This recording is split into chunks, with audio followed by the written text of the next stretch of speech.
Welcome to కేఫై TV. Waqf board చట్టంలో ప్రభుత్వం కుట్రపూరిత సవరణను వెంటనే ఆపాలి. కర్నూలు జిల్లా హొలగొంద ముస్లిం జేఏసీ, భారతీయ ముస్లింల ధార్మిక సంపద సంస్థ, ఆల్ ఇండియా వక్ఫ్ బోర్డులో అనవసర జోక్యంతో కేంద్ర ప్రభుత్వం బీజేపీ కుట్రపూరితంగా ఇస్లాం ధర్మపు ధార్మిక భావాలకు భంగం వాటిల్లేలా తేవబోతున్న ప్రజాస్వామ్య నిరోధ చట్టం వక్ఫ్ బోర్డు సవరణ 2024కు వ్యతిరేకంగా శుక్రవారం నాడు స్థానిక బస్టాండ్ కూడలిలో Holagunda Muslim joint action committee తరపున ప్రజాస్వామ్యబద్ధంగా పెద్ద ఎత్తున నిరసన నిర్వహించారు. కేఫై TV news reporter S Mohammed Bilal, Aluru నియోజకవర్గం ఇన్ఛార్జ్.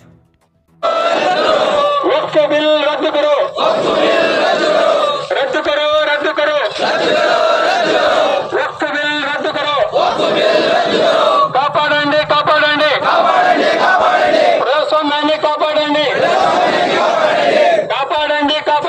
కాపాడండి కాపాడండి ప్రజాస్వామ్యాన్ని కాపాడండి రద్దు కరో రద్దు కరో వక్ఫ్ బిల్ రద్దు కరో రద్దు కరో రద్దు కరో వక్ఫ్ బిల్ రద్దు కరో.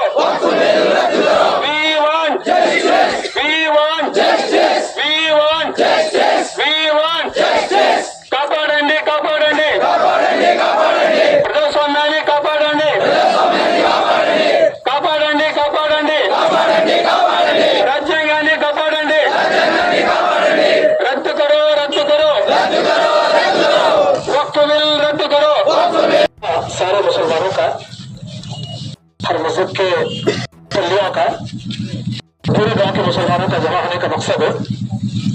और मानते हैं तो तकरीबन 20 दिन से ये चल रहा है कि बोर्ड के अंदर कुछ तरमीम हो जाए, यानी कुछ रद्द बदल हो जाए. इस जो बिल जो पास होने जा रही है पार्लियामेंट के अंदर 2024 में, इसका मकसद क्या है, क्यों, क्या वजह से हो रहे हैं. तो सबसे पहले मैं मुख्तसर तौर पर आपके सामने बता दूं, जो हो रहा है वक्फ बोर्ड को हिफाजत करने, वक्फ बोर्ड ये खुसूसन मुसलमानों का है, उसके अंदर किसी दूसरे का शुमार नहीं है, कोई किसी दूसरे का नहीं है.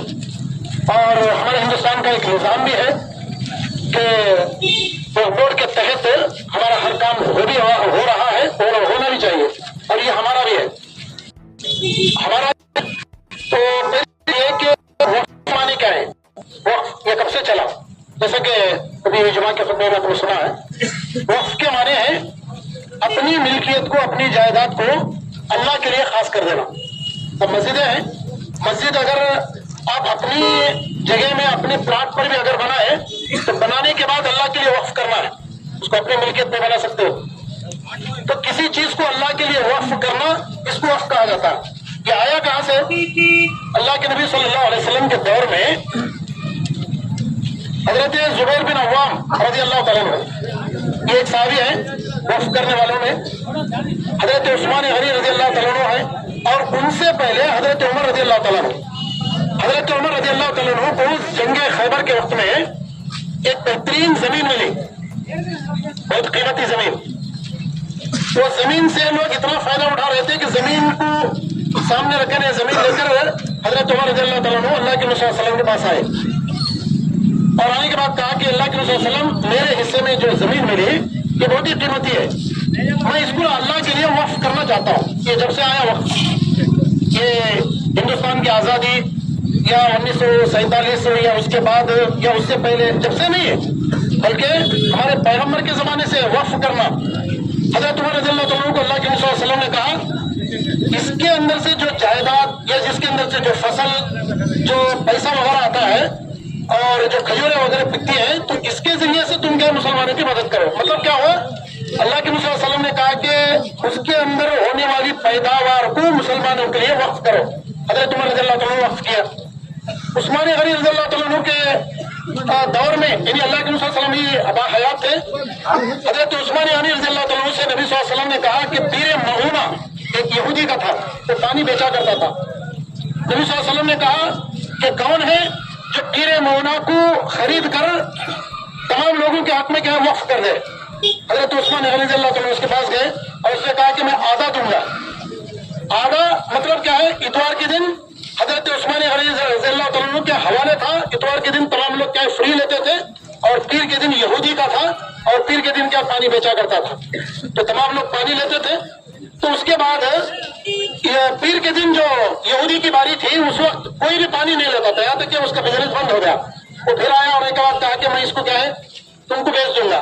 हजरत उस्मान गनी रज़ी अल्लाह तआला उसको लेने के बाद वहाँ जो मुसलमान थे, जो यहूदी थे, जो ईसाई थे, जो भी अदर कैश के थे, तमाम लोगों के लिए उस्मान रज़ी अल्लाह तआला ने ऐलान कर दिया कि तमाम के लिए वक्फ है। उस वक्त से है ये वक्फ, ये आज का नहीं है, कल का नहीं है, ये आजादी से पहले आजादी के बाद का नहीं है। तो वक्फ के माने हैं रोकना, अपनी मिल्कियत को अल्लाह के लिए खास कर देना। अब ये वक्त की आज का हिंदुस्तान के अंदर हजारों के एकड़ों में और लाखों की करोड़ों की जो जायदाद है, ये आई कहां से?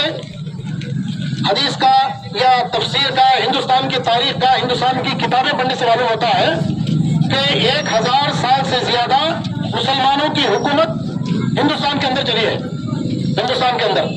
और हर बादशाह अपने अपने बादशाह के दौर में वक्फ बोर्ड को क्या है जमीन दिया करता था। ये ऐसे ही जमा हो गई, और उसका मकसद भी क्या था? इस जमीन को लेना, जमीन को बेचना नहीं, बल्कि जमीन के अंदर से जो भी पैदावार आती है, जो भी अनाज आता, उसके अंदर से जो भी किराया आते, वो सारे क्या है मुसलमानों के अंदर तकसीम कर देना, मुसलमान बेवाओं में तकसीम कर देना, मदरसों के अंदर तकसीम कर देना। और आज वक्त के क्या है, कई मस्जिदें हैं, कई कब्रिस्तान हैं, कई हॉस्पिटल हैं, और कई क्या है बिल्डिंगें हैं, और कई कॉलेजेस हैं, कई मदरसे हैं। और ये क्या है, सिर्फ और सिर्फ मुसलमानों की प्रॉपर्टी, मुसलमान सलातीन, मुसलमान लोगों ने, मुसलमान बड़े बड़े बादशाहों ने इसको दिया है। ये गवर्नमेंट की प्रॉपर्टी नहीं है, बल्कि गवर्नमेंट के तहत इसको चलती है। लेकिन आज गवर्नमेंट ये चाहती है कि इसके अंदर हमारा भी दखल है, इसके अंदर हम भी शामिल हो जाएंगे, इसके मेंबर क्या है हम भी आ जाएंगे। इसके मेंबर इससे पहले कौन थे? सिर्फ मुसलमान थे।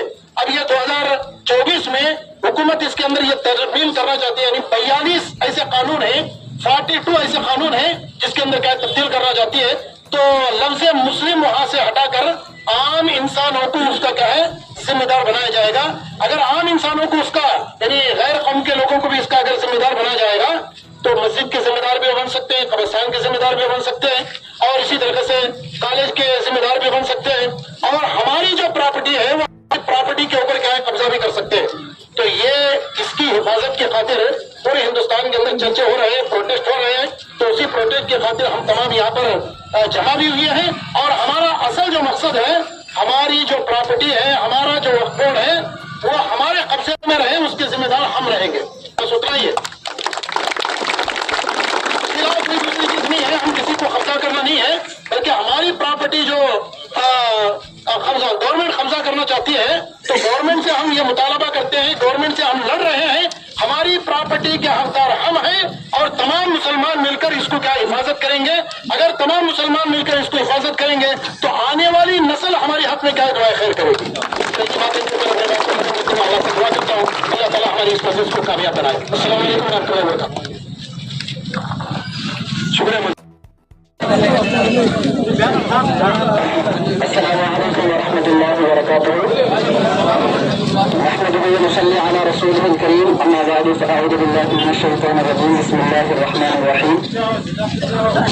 व लनबलुवन्नकुम बिशैइन मिनल खौफि वल जु'i व नक़्सिन मिनल अमवालि वल अनफुसि वस समरात व बश्शिरिस साबिरीन। एक मरतबा दुरूद शरीफ पढ़ लीजिए, अल्लाहुम्मा सल्लि अला मुहम्मद व अला आलि मुहम्मद सल्लल्लाहु तआला अलैहि वसल्लम। हमारे यहाँ पर एहतजाज करने का मकसद, प्रोटेस्ट करने का मकसद सारे लोगों को पता ही है, क्योंकि दिन ब दिन जो है, जैसे जैसे दिन बढ़ते जा रहे हैं, मुसलमानों के खिलाफ जितनी भी साजिशें हो रही है, चाहे वो दीन के मामलात में हो, चाहे मुस्लिम पर्सनल लॉ के मामलात में हो, या मस्जिदों के मामलात में हो, किसी भी मामलात के अंदर सारे लोगों के सामने आया है। उसके अंदर वो कुछ डुप्लेक्स भी नहीं है, समझने की जरूरत भी नहीं है कि मुसलमानों के खिलाफ कैसे हुकूमत काम कर रही है। बिल्कुल आया है, रोज़ रोशन की तरह आया है। इन्हीं में से एक दिन ब दिन सुनते आ रहे हैं, हर साल में कोई ना कोई मुद्दा शुरू हो जाता है, और मुसलमान उस मुद्दे के तहत किस मुश्किल में हम पड़ चुके हैं। इन्हीं में से एक मुश्किल, एक परेशानी है अब देखिए, ये जायदाद 5 लाख से भी ज्यादा अलग अलग किस्म की जायदाद है, जो बुजुर्गों ने, खैर खाहों ने दीन के तालीम के लिए, दीन की उजागर के लिए, दीन